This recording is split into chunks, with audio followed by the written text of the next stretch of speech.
The Society for Forensic Accounting and Fraud Prevention started fully about 5 years ago, and it's a child of necessity because of the growing need for forensic accountants globally in Africa and in Nigeria. So to meet that gap, the Society for Forensic Accounting came to be. And the main reason, as you may be aware, the financial system is growing more and more complex.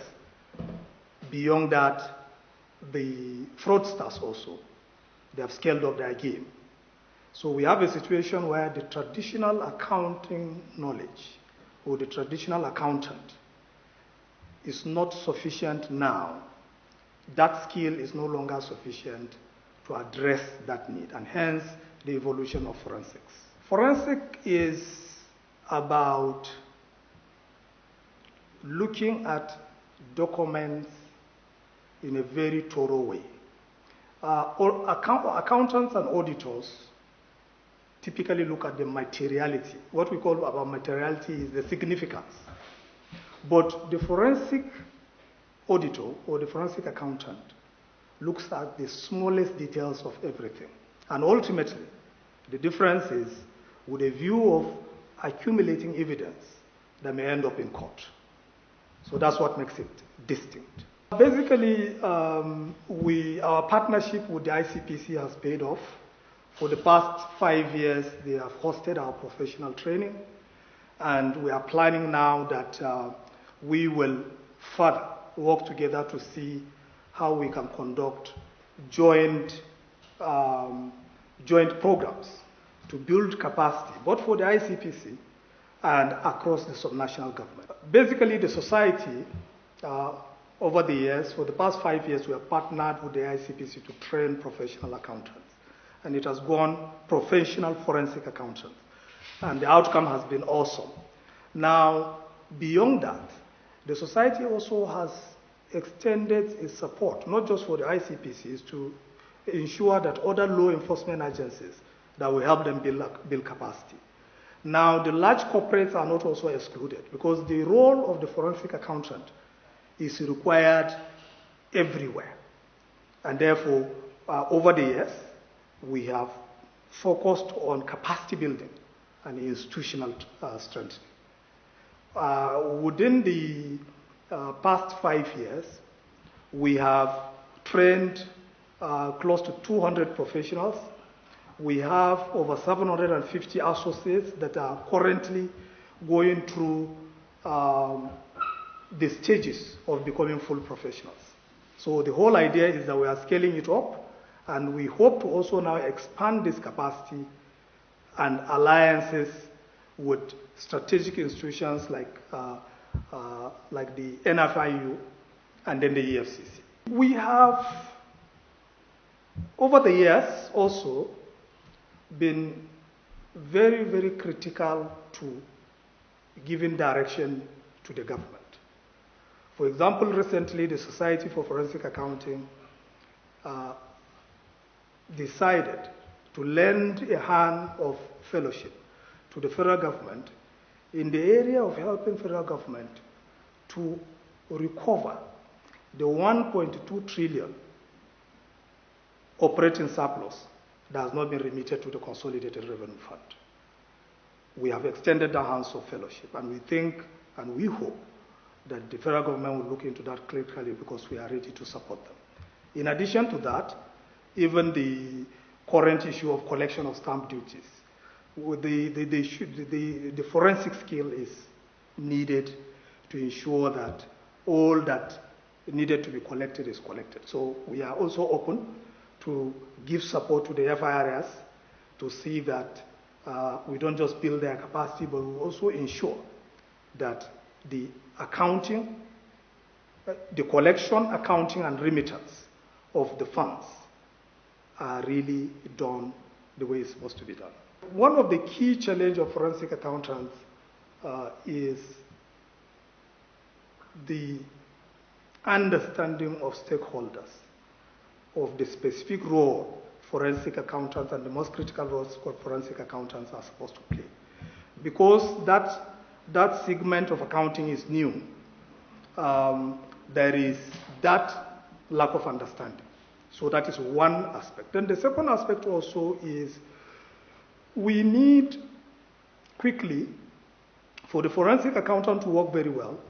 Legislation like the Witness Protection Act, the whistleblower policy need to be properly enforced. Because a forensic accountant, at the end of the day, if you do the job well, you will find something. And therefore, to make the work successful, that kind of synergy, that kind of support by the government that will prepare the environment is also needed. So these are the few challenges that you find out there. But on the whole, regardless of these challenges, regardless of the enormous barriers to progress, the evolution of forensic accounting is becoming fast, and the need across industry cannot be overemphasized or over-quantified.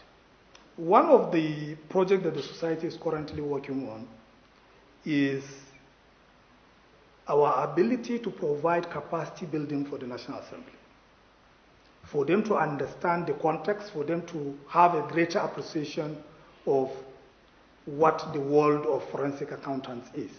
And because they are the load makers, we think that is a very critical segment that need that, so that they can provide the right oversight for the executive arm of the government. And they need to understand the right questions to ask, the right things to do. So that is one of the reform agenda that we have on the table.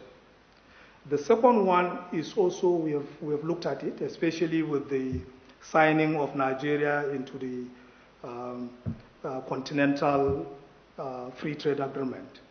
We've realized that with that, Africa now is one big market. So there is that possibility of increase in the possibility of money laundering. So what we are trying to do is also to help government take proactive action, proactive steps that will help relevant government agencies like the NFIU, the EFCC, that are involved in combating money laundering, to position the country as now that we are members of the Africa Free Trade Zone. So that is a critical preparation for Nigeria to minimize the instance of money laundering and fraud that will happen, since now we are going to have a common free trade zone. Currently, we are in partnership with ICPC. Like I said, ICPC, we have partnered, and for the past 5 years, we have hosted our professional training at the Anti-Corruption Academy of Nigeria that belongs to the ICPC. Strategically, as a way forward, we have also extended the handshake of the Association of Certified Fraud Examiners in the US. The whole idea is to synergize, share best practices. Finally, in the first quarter 2021, for the very first time, we are going to launch the country report, the Nigeria country report on fraud.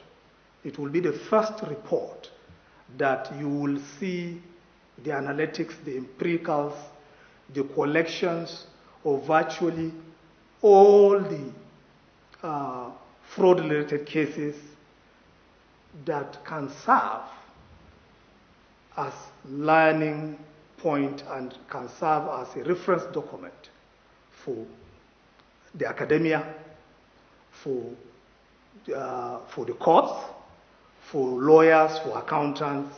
We have decided that first quarter 2021, the Nigeria country report will be produced. Basically, for the programs of the society, we have two major programs. The first one is the one that qualifies you to become a certified forensic accountant. The other one is the one that qualifies you to become a certified fraud manager. For the certified forensic accountant, that one is exclusive for accountants. But for fraud managers, this covers lawyers, the business administrators, psychologists, criminologists, anybody who has interest in fraud-related issue can come for that certification. So those are the two major certification programs that we run. But in between also to make sure that the quality of professionals that we produce are up to date with international best practices. There's a compulsory skills development program that we do that all of them must go through annually. So we have that. The structure of the society is we have chairman who chairs the board of trustees, and then we have a secretariat that is headed by an executive secretary. Then we have state coordinators. So far we have coordinators across the 36 states plus the FCT. And we have a functional website. We can be reached. You access us. The information all available there on everything that we do as a society. If you ask me, as Nigeria turns 60, with the anti-corruption fight that we have seen spearheaded by the president, there are 2 or 3 critical achievements that are very salient. In my view, the most critical achievement in the anti-corruption war for the federal government, there are things that most Nigerians are quite unaware about. I will give you an example. Number 1, the review of the deep offshore and inland basin production sharing contract act. Because of inaction of successive Nigerian governments over the years, close to about 26 to even close to about 30 years, Nigeria government, we have lost trillions because the law have not been reviewed. And the president in 2009 has that political will to have that act reviewed. And the review is so critical that we have moved from the production sharing contract being measured by quarters of production or production volume to a price-based regime. So for that, significant, it's a major achievement by this government because it has not been done. The second major achievement by this government in the anti-corruption related issues also is that the NNPC, for the very first time in 43 years, produced audited accounts. In 43 years, for the very first time. So that also shows that that is a major step. No government has done it before now. So we that are in this profession, we understand what is significant in terms of measuring progress as a country. People on the street may not have an appreciation to this, but it has not been done. Then the third most significant achievement under the anti-corruption war of the federal government is the removal of the oil subsidy. Over 30 years, billions have been siphoned. We know subsidy is a scam. The benefit doesn't go to the poor, and that has been done. So these 3 things, the production sharing contract review, the publication of NNPC audited accounts after 43 years, at least they have lifted the veil. And then the removal of subsidy.